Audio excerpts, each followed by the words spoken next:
안녕하세요. 이번에는 이중 덕트에 대해서 공부를 해볼 겁니다. 일단 우선적으로 기본적인 시스템에 대해서 먼저 공부를 간단하게 할 거고, 영상을 좀 분리해서 그 다음에 공기선도에서는 어떻게 표기되는지 두 가지를 한번 공부해 볼 예정입니다. 이중 덕트라고 하면 말 그대로 덕트를 이제 두 가지의 종류를 다 설치하는 건데, 실제로 이중 덕트라고 하지만 우리가 서플라이 에어라고 하는 이 급기 덕트 같은 경우에는 두 개가 설치가 되는데, 두 종류가 되는 거죠. 우리가 냉풍과 온풍을 모두 난방? 네, 뭐 하여튼 모두 설치를 하는 거고, 실제로 우리가 리턴 에어라고 하는 거는 한 개밖에 설치가 안 돼요. 이게 다른데, 우리가 그냥 상식적이라기보다 일반적으로 생각을 해보면 이중이니까 급기도 두 개, 환기도 두 개일 거라고 생각하는 경우가 많이 있습니다. 이중 덕트는 일단 저는 실무적으로는 한 번도 본 적이 없어요. 실제적으로. 그러니까 설치된 걸 본 적이 없는데, 실제로 앞으로도 얘는 설치가 안 될 거예요. 뭐 특수한 경우에 설치가 되는 경우라던가, 설치가 돼 있는 게 우리나라 어딘가에 있을 수 있겠지만, 얘를 설치할 리가 거의 없는 이유는, 얘는 이제 최고의 단점이 에너지 손실이 크다는 겁니다. 근데 지금 우리나라뿐만 아니라 전 세계적으로는 우리 지금 뭐 온난화든 뭐든 에너지 소비량을 줄이려고 우리가 에너지 효율 등급 인증이라던가 제로 에너지 등급이라던가 이제 결국 제로 에너지 빌딩을 지으려고 하고 있는데, 제로 에너지 빌딩 얘를 하기 위해서 이 이중 덕트는 굉장히 상반되는 개념이라는 거죠. 우리가 어떤 에너지를 낭비하든지 말든지 신경을 안 쓴다면 이중 덕트는 어떻게 보면 가장 쾌적하게 설치할 수 있는, 우리가 실내 환경을 유지할 수 있는 최적의 아이템 중에 하나이긴 한데, 에너지 관점에선 너무나 낭비적이기 때문에 실질적으로 잘 사용이 안 되고 있는 것입니다. 이중 덕트의 기초의 개념을 보면은 우리가 이 뜨거운 난방, 온풍이라고 하겠습니다. 그냥 온풍 덕트가 있고 냉풍 덕트가 있어요. 여름이든 겨울이든 냉방도 하면서 난방도 같이 하고 있는 상태인 겁니다. 근데 우리가 어떠한 일정한 실이 있을 때 냉방도 되고 난방도 되게 해놓고, 얘를 우리가 이제 혼합 챔버를 설치해서 우리가 원하는 온도로, 내가 겨울이지만 냉방을 하고 싶다면 냉방이 가능하고 즉시적으로요. 그리고 바로 그 상태에서 옆실에서는 냉방을 하고 있는데 나는 난방을 하고 싶다고 하면 난방을 할 수 있고, 모든 실의 실내 환경을 온도 관점에서는 다 맞춰버릴 수 있기 때문에 이게 가장 어떻게 보면 좋은 장점이 되는 거죠. 그렇다면 우리가 한번 봐보겠습니다. 우리가 송풍기를 한 개만 설치할 수도 있고 복수식으로 두 개 이상 설치할 수도 있어요. 요즘 우리가 풍량이 커짐에 따라서 이 플러그 팬도 많이 사용을 하고 있는데, 일단 기본적으로 한 개만 설치된 그 이중 덕트의 개통도를 한번 간단히 그려보겠습니다. 당연히 그냥 공조기는 개념적으로는 똑같습니다. 이렇게 공조기가 있을 거고, 우리가 송풍기가 달려요. 그리고 얘가 이제 바람이 다 가야 되는데, 일반 공조기와 차이가 뭐냐면 이 공조기가 중간에 이렇게 분리가 되어 있다는 것입니다. 이런 식으로 분리가 되어 있고, 분리가 되어 있는 이유는 우리가 아까 말씀드렸듯이 난방과 냉방을 둘 다 하고 있어야 되기 때문에, 한쪽은 우리가 난방 코일을 넣고요, 한쪽은 냉방 코일을 넣게 됩니다. 근데 우리가 시각적으로 좀 구분하기 쉽게 하나는 난방은 빨간색으로 해보고, 우리가 얘를 힐링 코일이라고 하는 거고, 한쪽은 쿨링 코일이라 해서 파란색으로 그려보겠습니다. 색칠이 돼버리네요. 이게 색칠을 좀 지워주고, 자, 이렇게 구성이 되어 있을 때 우리가 기본적으로 요즘엔 잘 안 하지만 원래 항상 난방할 때는 우리가 건조하잖아요, 겨울에. 그래서 이쪽에 이렇게 생겨먹은, 이건 다 다르죠 사실. 우리가 가습기도 설치가 되는 거죠. 이 상태에서 우리가 난방이 갑니다. 난방 덕트예요. 그리고 냉방 덕트도 갑니다. 세로로 그릴까요? 이걸 굳이 뭐. 난방 덕트가 이렇게 가고 냉방 덕트도 이렇게 갑니다. 어디가 끝까지 갈 거예요. 그렇다면 우리가 원하는 실이 있을 거예요. 이 룸이 있을 거고, 여기에 냉방과 난방이 다 연결되는데, 그냥 연결되는 것뿐만 아니라 이렇게 혼합 챔버가 하나 설치되게 됩니다. 그럼 여기에 이제 냉방도 연결이 되어 있고 난방도 연결이 되어 있는 거예요. 물론 얘네가 우리가 냉난방을 조절할 수 있어야 되기 때문에 각각 댐퍼가 설치되겠죠. 그래서 우리가 이 안에서 우리가 원하는 온도로 믹싱을 한 다음에 실내로 이렇게 도입이 되는 겁니다. 자, 우리가 여기서 알아야 될 게 뭐냐면, 여기 지금 이 냉방 코일이라고 하면 이 냉방 온도 있죠. 그 냉수 온도죠. 냉수 온도. 이 냉수 온도는, 냉방 온도는 연중 일정합니다.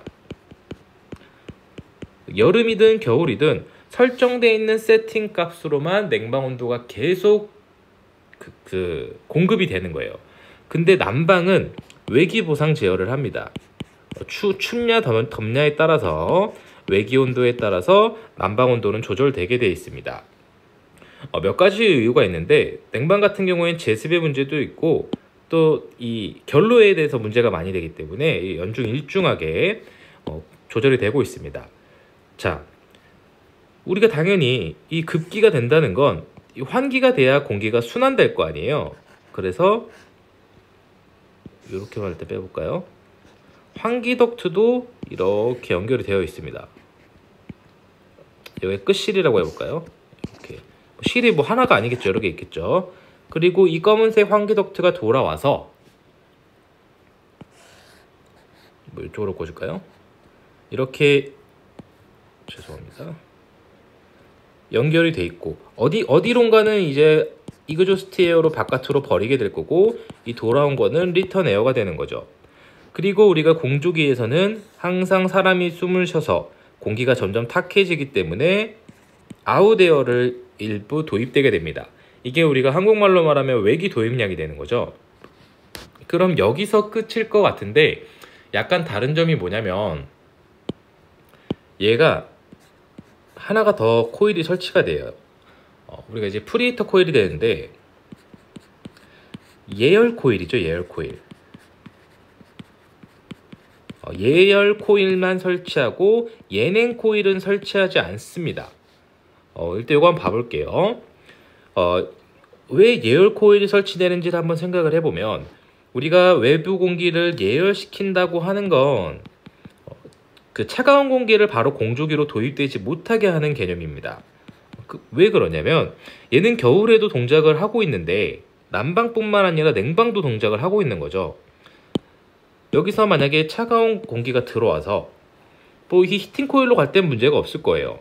근데 냉수 코일로 지나가게 되면 이 냉수 코일이 다 얼어 터지겠죠?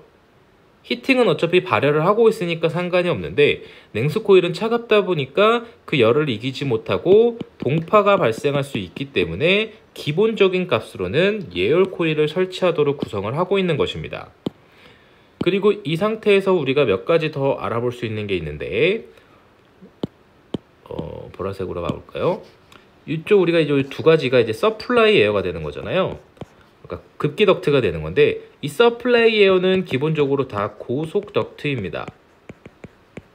우리가 일반적으로 공조 설비 설계할 때 뭐 집진 설비 정도 말고는 고속 덕트를 설계한 적이 저도 없는 것 같네요. 그리고 요 리턴 에어 같은 경우에는 저속 덕트를 설치하게 됩니다. 자, 왜 그런가를 한번 생각해 보면 뭐 또 다른 이유가 있을 수 있겠지만, 고속 덕트인 이유는 덕트가 말 그대로 얘는 지금 보면 난방도 우리가 원하는 풍량만큼의 풍량이 나와야, 큐라고 쓸까요? 풍량만큼 나와야 되고, 냉방도 냉방만 할 때도 풍량이 나와야 되기 때문에 기본적으로 우리가 설치하는 공조 설비보다 덕트 스페이스가 2배만큼 필요로 하게 됩니다. 그렇다는 건 우리가 건축주의 건축 비용을 너무 상승시키지 않기 위해서는 덕트의 폭을 줄일 필요가 있는 게 아마 첫 번째 이유가 될 거고, 두 번째 이유는 우리가 결국 여기서 이 룸에서 예를 들어서 요 급기 온도는 16도라고 해보고, 뭐 난방 온도는 뭐 35도라고 한번 해보겠습니다. 뭐 온도는 세팅하는 거에 따라 다르지만, 그럼 내가 예를 들어서 여기서 23도를 만들고 싶다면 여기서 16도의 공기의 일정 비율과 35도의 공기 일정 비율을 여기서 혼합을 하게 될 거예요. 그렇다는 건 이 혼합을 할 때 우리가 이 균등하게 혼합이 돼야지. 즉 이만큼의 23도의 공기가 필요로 한 건데, 얘가 이만큼은 뜨거운 공기, 이만큼은 차가운 공기에서 이게 막 불균등하게 공기 실내로 유입이 되게 되면 쾌적도가 굉장히 떨어진다는 거죠. 그래서 얘네가 이렇게 잘 혼합되려면 일정한 속도로 에너지를 가지고 이 챔버 안으로 들어와야 혼합이 잘 되기 때문에 얘는 또 고속덕트를 채용하는 문제가 아니고 그 내용이 있습니다. 그리고 환기는 어차피 얘는 2배의 스페이스지만 돌아가는 건 어차피 한 개만큼 분량만 돌아가면 되다 보니까 얘는 저속덕트로 설계를 해도 크게 문제가 없는 거죠. 그리고 저속덕트로 설치하는 또 이유 중 하나는 이게 또 얘는 이제 챔버가 우리가 이제 소음기를 붙여서 나오면 되는데, 얘도 지금 고속덕트를 하게 되면 이 환기할 때, 그러니까 배기할 때 소음이 굉장히 커지는 또 문제점이 있기 때문에 이런 제한을 또 두고 있는 것입니다. 그리고 이제 이중덕트를 안 쓰는 가장 큰 이유가 여기 지금 보시는 이 혼합의 문제입니다. 무슨 말이냐면 우리가 예를 들어서 여기 실로 들어오는 온도가 25도라고 봐볼게요. 그리고 나가는 게 지금 35도, 16도라고 했습니다. 그러면 그냥 공기의 양을 무시하고 우리가 히팅 코일의 용량이 있을 거예요. 그리고 쿨링 코일의 용량이 있을 겁니다. 그 얘네를 한번 살펴보면 우리가 MC 델타 T라고 하는 식으로 열량을 구할 수 있는데, 어차피 이 풍량과 비율은 똑같으니까 우리가 예를 들어서 고온으로 바꿀 거예요. 어떤 거를? 외기 온도를. 그리고 쿨링 코일은 외기 온도를 저온으로 바꾸게 될 겁니다. 이렇게. 어떤 차이가 있냐면 숫자를 넣어보면 좀 간단한데요. 예를 들어서 얘는 35도에서 약간 25도의 공기를 35도까지 올리는 거였어요. 그런데 우리가 냉방 같은 경우에는 25도의 온도를 16도까지 내리는 거였죠. 즉 우리는 이만큼의 이미 열량을 소비를 했습니다. 그래서 얘는 열량 소비가 10이고 얘는 9라고 봐볼게요. 근데 내가 23도를 만들려면 얘네를 섞어야 되잖아요. 그래서 얘네를 섞어서 결국 예를 들어 우리가 19만큼의 일을 해서 더한 겁니다. 23도를 만들게 됐어요. 이해되시죠? 근데 원래 우리가 23도의 공기를 넣으려고 했다고 한다면 원래 외기 온도는 다시 써서 MC 외기 온도를 이 룸의 온도로 만들고 싶었는데 원래 25도에서 23도로 만들면 되는 거였잖아요. 그러면 원래 23도로 만들기 위해서 필요한 소비된 에너지 양은 2면 되는 거였어요. 근데 얘는 지금 각자 뜨겁고 차갑게 만든 다음에 혼합을 하다 보니까 얘는 19만큼의 일이 들었다는 거죠. 물론 실제로는 이 비율이 다르기 때문에 19만큼은 아니고 요거보단 작은 값을 소비됐지만 그냥 우리가 25도를 23도로 만드는 것보다 훨씬 많은 열량이 소비됐다는 것을 알 수 있습니다. 이게 문제라는 거죠. 즉 우리가 계속 어떤 미지근한 물을 만들려고 그래요. 미지근한 물. 그러면 우리가 수돗물을 받아서 겨울이라고 해보겠습니다. 수돗물을 받아서 우리가 물을 끓여서 조금만 끓이면 되잖아요. 그러니까 끓이는 것도 아니죠. 조금만 가스레인지 위에 올려놓으면 얘가 예를 들어서 미지근한 게 40도면 좀 뜨뜻한데 38도라고 해보겠습니다. 38도의 물을 만들려고 하면 수돗물이 겨울에 보통 5도 정도 되니까 5도의 물을 받아서 38도로까지만 올리면 되는데 지금 이 이중덕트의 구조는 물을 다 끓입니다. 100도까지. 그리고 그냥 5도의 물이 받아요. 얘네를 섞어가지고 38도를 만드는 개념입니다. 너무 가스레인지 낭비죠. 가스 낭비죠. 이런 구조 때문에 이중덕트는 잘 사용을 하고 있지 않은 거죠. 그리고 몇 가지 특징을 좀 살펴보자면 항상 사실 실질적으로는 이게 이론과 좀 차이가 있는데 이 세팅하는 거에 따라서 다 다르게 세팅할 수 있긴 합니다. 근데 우리가 얘는 이 냉풍 같은 경우에는 연간 풍량이 일정합니다. 근데 난방은 좀 조절을 해요. 죄송합니다. 냉풍이 아니고 기본 논리는 똑같이 가야죠. 요 냉난방이 풍량이 항상 일정하게 나오고 있어요. 예를 들어서 우리가 전체의 실에서 합친 풍량이 필요한 게 100이라면 이 난방도 100으로 나가고 있고 냉방도 100으로 나가고 있습니다. 이 말은 애초에 우리가 필요한 건 100인데 풍량이 200으로 나가고 있으니까 얘는 우리가 연간 반송 능력이, 즉 송풍기가 회전해야 되는 전기 사용량이 굉장히 크다는 거죠. 그리고 선정된 크기 자체도 그 2배의 크기로 선정돼야 되기 때문에 좀 손실이 많은 편입니다. 그리고 이 혼합 유닛도 우리가 소음 챔버를 잘 단다고 해도 고속도로에서 바람 불어넣다 보면 생각보다 소리가 굉장히 크게 날 수도 있기 때문에 우리가 호텔이라던가 이런 좀 그 소음에 민감한 장소 같은 경우에는 주의를 해야 된다는 거죠. 자, 그리고 또 단점은 뭐냐면 얘가 이제 실이 좀 지우고 뭐 1번 실, 2번 실, 3번 실 이렇게 있다 볼게요. 1번, 2번, 3번. 그러면 우리가 대충 이제 공부를 하셨다면 아시겠지만 얘네 지금 습도를 못 맞춰요. 습도. 내가 예를 들어서 이 방은 지금 가습하고 싶고 2번 방은 감습하고 싶은데 둘 다 원하는 건 예를 들어 23도라고 한다면 이걸 맞출 방법이 없다는 겁니다. 그래서 습도는 결국 얘도 일반 우리 정풍량 방식이랑 똑같게 여기서 이제 그 환기 덕트에서 습도계를 달아가지고 우리가 그냥 평균 값으로 습도를 조절할 수밖에 없다는 거죠. 실제로 근데 이걸 조절을 어떻게 맞춰 세팅을 해놓는지 뭐 본 적이 없다 보니까 일반적으로 보통 해보시는 분들도 없고 이런 내용이 있습니다. 그래도 제일 좋은 건 각 존별로 난 냉방하고 싶고 너는 난방하고 싶어도 난 이 실을 40도로 하고 싶고 너무 덥긴 하지만 나는 뭐 10도로 하고 싶다 해도 각 실에 맞춰서 온도를 넣을 수 있다는 거죠. 물론 지금 이 냉풍 온도가 16도면 10도는 못 만들겠죠. 이런 식으로 뭐 장단점이 존재하고 있습니다. 그리고 이렇게 단일 유닛으로도 설정이 가능한 거에 비해 똑같이 공조기만 이번엔 봐보겠습니다. 아이고. 자, 이렇게 있을 때 뒤에는 똑같아요. 이제 뭐 굳이 설명을 안 드려도 대충 색깔 구분을 안 지어도 여기 히팅 코일이 있을 거고 여기 가습기 달아줄 거고요. 여기 쿨링 코일이 있을 거고 똑같이 나갑니다. 근데 이제 우리가 에너지 절감하려고 점점 팬을 많이 쪼개기 시작했어요. 근데 뭐 사실 플러그 팬은 이런 구조는 아니지만 우리가 여기다 좀 더 뽑아볼까요? 아이고. 이렇게 두고 벽을 더 칩니다. 색깔을 좀 바꾸죠. 그리고 팬을 이렇게 하나 꽂고, 왜냐면 공조기도 풍량이 커지는 경우가 많이 있어서 그러면 여기 각각 댐퍼를 다는 거예요. 그 다음에 우리가 실제로 풍량을 많이 필요로 하냐 덜 필요하냐에 따라서 팬을 한 개만 돌리자는 거죠.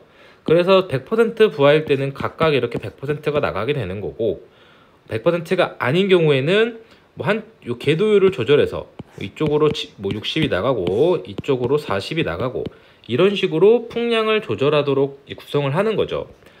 왜냐면 이게 우리가 전체 필요한 게 100일 때 200이라는 것만큼 풍량을 공급하고 있었지만 부분 부하 시에는 전체로 필요한 게 50으로 줄어든다면 얘가 200이 아니고 전체 합쳐서 100만 나가도 되기 때문에 이렇게 기본적으로 이제 우리가 대수 제어라는 개념은 많이 사용하고 있는 거니까 나중에 대수 제어 영상도 한번 올려드리면 좋을 것 같네요. 이렇게 생각을 해주시면 되고, 근데 또 하나 더 있네요. 간단한 건데 이렇게 예열 코일을 하는 이유가 동파를 방지하기 위해서라고 말씀을 드렸는데 그 거꾸로 우리가 일반적으로 예열 코일이라고 하면은 요 가열 코일의 건구 온도와 온도를 맞출 때까지 외기 온도를 가열을 해주는데요. 거꾸로 얘는 차가운 공기를 데폈다가 다시 차갑게 나가기 때문에 여기서도 에너지 손실이 2배만큼 든다는 거, 이런 문제점도 있다는 거 기억해 주셨으면 좋겠습니다. 오늘도 감사합니다.